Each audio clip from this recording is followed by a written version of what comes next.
Video video video video করতেই এনার্জিটাই আমার শেষ হয়ে যাচ্ছে। এত ভিডিও করছি, একটু কেউ লাইক কমেন্ট শেয়ার কেউ করছে না। আসসালামু আলাইকুম, আপনারা কেমন আছেন? আশা করি ভালো আছেন।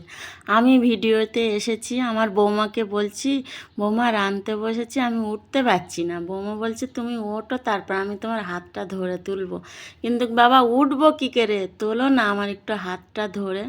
বৌমা বলছে তুমি উঠবে তারপরে হাত ধরবো, আমি বসে থাকলে তো ধরবো না। তাই বৌমাদেরও বলছি বুড়ো শাশুড়িটার দিকে একটু ফিরে তাকিয়ে দেখে নেই, না দেখে হয় আমরা যাবো বুড়ো হয়ে। মা চায় যে তাড়াতাড়ি শাশুড়ি মারা যাক, আমার একটু সুখের ঘর দেখা যাক। কেন না শাশুড়িরা হয়তো খেতে টেতে দেয় না। আপনাদের ঘরে যদি বৌমা থাকে তাই এরকম করলে তাকে একটু বোঝান। ভিডিওটি ভালো লাগলে লাইক কমেন্ট শেয়ার করবেন একটু।